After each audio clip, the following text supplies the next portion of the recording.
Hey, Azshara here with a new Hearthstone Mercenary build, this time centered around the fact that we can get a golden monkey to buff up Azshara, Nzoth, and Lokholars to absurd levels. Something that I really wanted to try out whenever I did see the golden monkey was to see if the stealing 6 health from all characters actually comes into play if you do have a golden monkey on board, but sadly this actually never came up, and most of the time you are probably going to just increase the damage of either Nzoth or Lokholars instead, which still should allow you to instantly win any game. For the Mercenary by Mercenary Breakdown, we are using Tirion Fordring with Lightbringer, so he can actually buff up our entire board and bench. For the most part, you're probably going to be using Divine Assault as his main ability, though if you are versus a Trigor, you are going to try to use Judgment of Humility when you actually put down Lokholars as your 4th mercenary, just so you can easily nuke the other mercenaries on your opponent's board. Elise, we are using Talon Trinket as her equipment, but it doesn't matter too much. And for the most part, you're going to try to get to the golden monkey as quickly as possible with her. Uther, we are using Librum of Sacrifice, so we can actually give Divine Shield to both Elise and Tirion, and also mainly just using Blessing of Protection to either give himself taunt or Tirion taunt. This is really just dependent on what you're actually facing, on which one you actually target. If you are facing someone who is actually using Trigor, you're probably going to want to target Uther first and just keep Tirion alive so you can actually combo Tirion with Lokholars. Azshara is the 4th mercenary on the team, and we're using the Queen's Scepter as her equipment, mainly because the other two don't really do too much when it comes to this build, and I really wanted to try out a weird wacky combo between this and the golden monkey that I sadly never got to pull off. The 5th mercenary on the team is Nzoth, which we're using Eternal Torment, so we can in theory get a huge Eternal Torment with a golden monkey on board.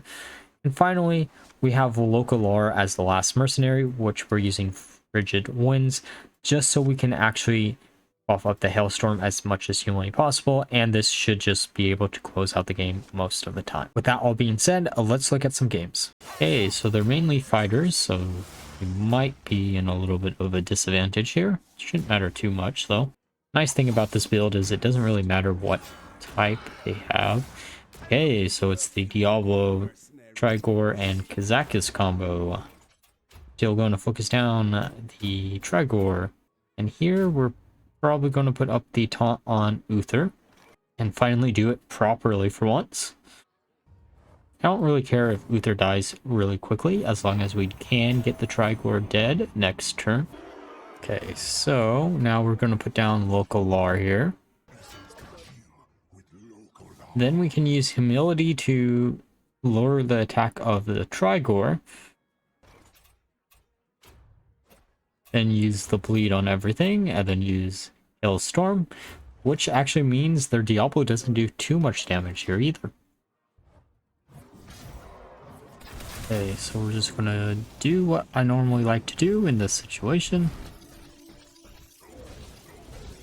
We won't be able to kill anything here. They actually don't use the Stomp. Interesting. Well, I guess we just need to RNG our way into doing enough damage to the Trigor. There's a tough decision to be made. We can put up the Divine Shield on Lokholars, might keeping him alive for a additional turn, might not. Okay, Guiding Path. Lokholars should be able to stay alive this turn, even if it does eat a few Lokholars or Trigor hits. Okay, we actually killed the Trigor first, which is great. We are going to only take 1 damage from the Fire Stomp. And we should be in a really good position because the rest of their team is mainly fighters, and we still have Lokholars on the board. And we can lower the attack if ever we really feel like it. Okay, so that might be a little bit of a frustrating need to get rid of. Just going to repeat what we did last turn, basically.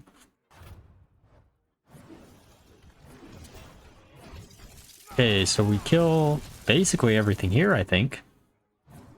Or not. We get pretty close, giving Divine Shield to everything here.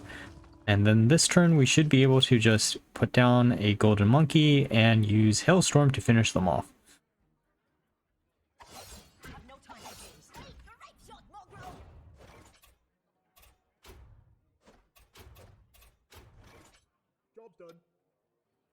Well, this should be the end of the game. Can also just nuke the Vol'jin really quickly here too.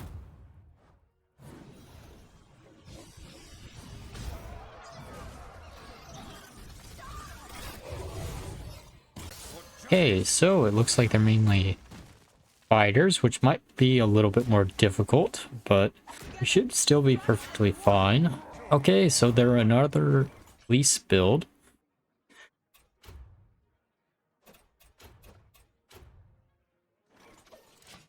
We're going to put up the taunt on Tirion just to protect our Uther.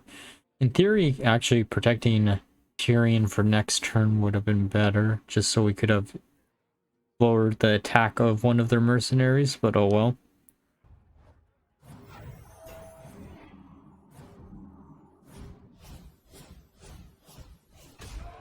Okay, so they're going to be able to kill our Tirion, which is fine.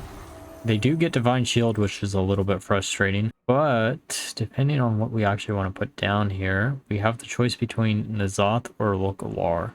If we put down Nzoth, or we could put down Queen Azshara too. If we put down Nzoth, we get all their Divine Shields, but Lokholar is probably better just because there's two protectors there. We're going to bleed everything, put up a taunt on Uther, and then use Hailstorm. The other nice thing about this build is the fact that Queen Azshara's first ability actually can get to absurd levels even without a Golden Monkey, which is pretty nice. Since you do have Holy, Nature, Frost, Shadow all within the same build, and Arcane too.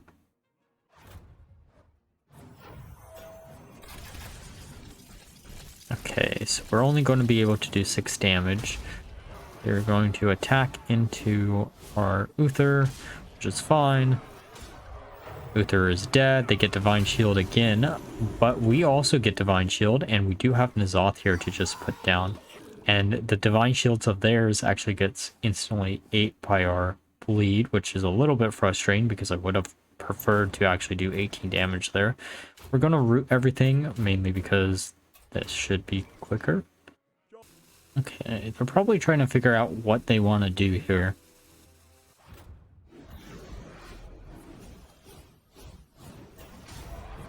They're going to focus down Nzoth, which doesn't really do too much here.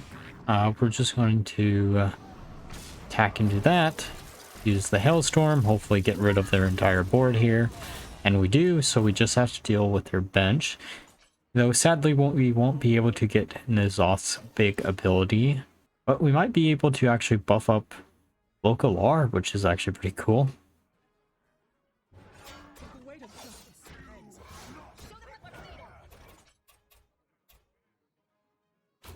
We're going to heal everything up, and then we're going to use Lokholar's ability while also focusing down. We could just focus. No, let's just heal. It's probably the safer bet.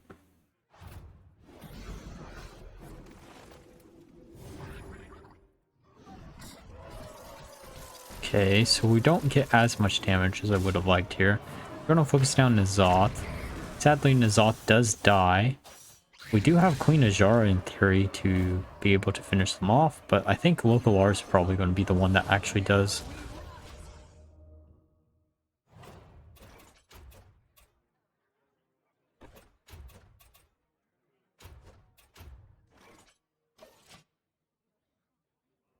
Who knew that the quest for the Golden Monkey could be so frigid? Okay, just going to do some damage there. They can't do enough damage to Lokholar, and now we freeze them out of existence. Okay, so it is actually an even split for a team. That's actually kind of interesting. Can't make any predictions really here because of that. Just going to put down our normal 3.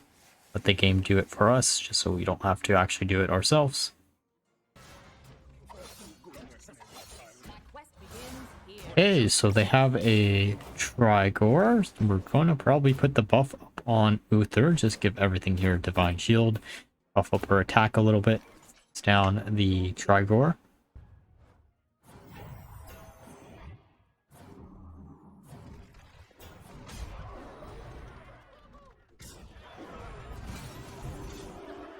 So we're going to put down Lokholar, though we actually might not be able to do my normal combo that I like to do.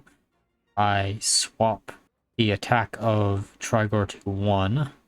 So Nzoth might actually be a better bet. Oh, I guess we could go for Queen Azshara too. Well, we can put down a bleed on everything, then try to hard focus down the Trigor.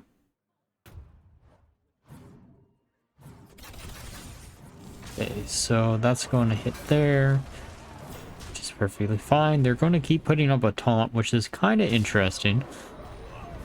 Our Tirion does die, which is fine. We almost have the Trigor actually dead. Well, we don't actually have to focus down the Trigor at all. We can steal their 2020 because that's actually really, really funny. And then we can use Vainglorious Rebuke. Or Mage Paramount would actually probably be better, just so we don't do any damage to the 2020. Because we're going to do 6 damage no matter what.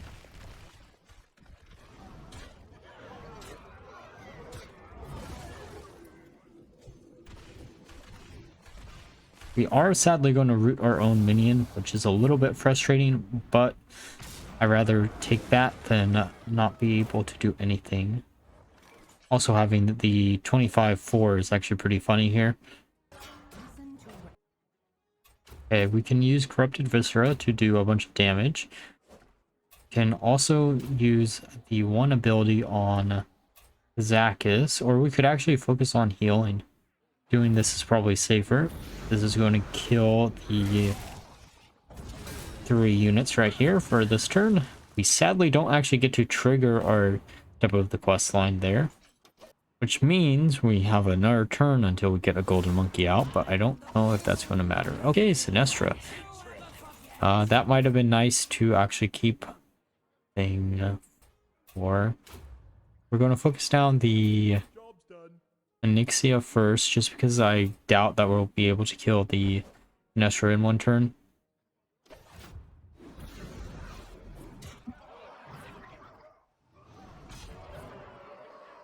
Okay. Oh, they actually attacked with it instead. That's a mistake. Okay, time for a team that is mainly casters, which isn't actually necessarily a bad thing. We don't technically have type advantage here because Elise doesn't actually do much damage within this build. We're just trying to use her for Golden Monkey. It's actually really cool to see that new animation though. Okay, so it looks like they have a Trigor, so we're going to probably buff up the Uthers to have Taunt.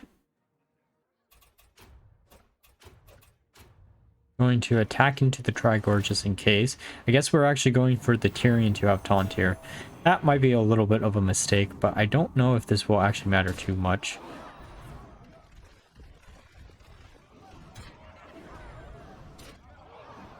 Okay, because we're doing this, we're going to probably want to put Queen Azshara down next instead of Lokholar. Most games where I do see a Trigor, I usually try to do it in a different order, but I wanted to test out if a Queen Azshara here would be able to just one-shot the Trigor out of existence while also putting a taunt on Uther just to try to prevent our Queen Azshara or Elise to actually take damage.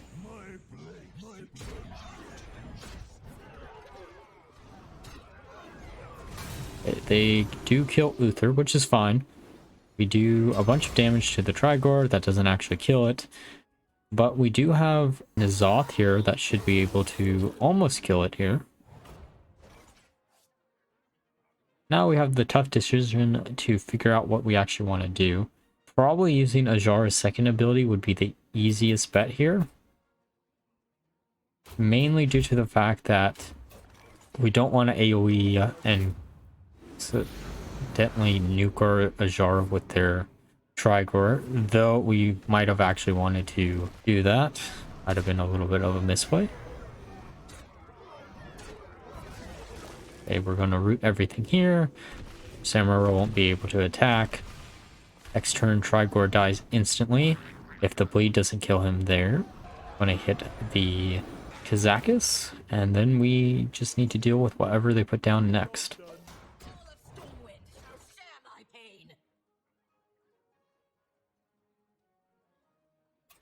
Alright, time for Vainglorious Rebuke. I'm going to add another add down. I'm going to try to build up as wide of a board as humanly possible to try to actually get a very big Nzoth second ability. Don't really care too much about the missing damage that we're going to miss there. We're going to try to focus down Elise. Shouldn't matter too much, so I don't think they have enough damage to finish her off before we get to do something really cool. Though I probably should have kept the Vainglorious Rebuke for next turn, thinking about it. Okay, so it's probably going to be Sylvanas and Vol'jin, and it is. Okay, so we're going to use the second ability on Azshara, and then we're going to just focus down the Tasman, mainly due to the fact that if we can kill at here, then we don't have to worry about it being left alive for when we actually trigger its death or use Nzoth's start of turn effect. And now they won't be able to do anything here, and we have one mercenary on bench, which means we should be able to just win here. Hold the internal torment of everything.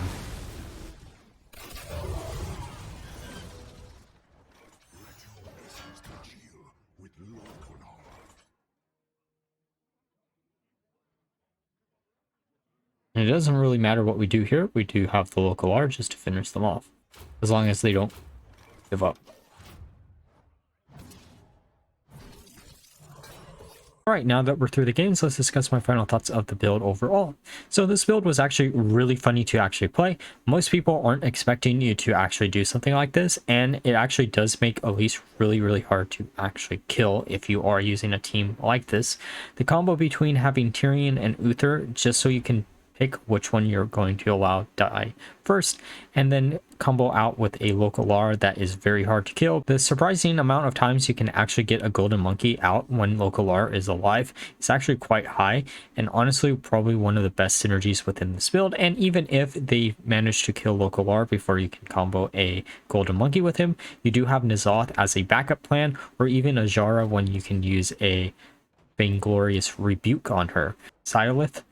But for the most part, I think Queen's Scepter actually was a pretty good choice, and the fact that in theory this could actually be really funny if this does actually scale up with a golden monkey. But I don't know, I never got to figure that out. And honestly, if you have access to all these mercenaries, I would recommend you trying this one out. It's a lot of fun to actually play, and something that not a lot of people are actually expecting. It's really hard for me to find a build right now that doesn't use Elise because she's such a cool mercenary. And this is honestly a really funny way to actually abuse her. And like always, if you enjoyed the video, please leave a like, comment, and subscribe. And until next time, bye bye.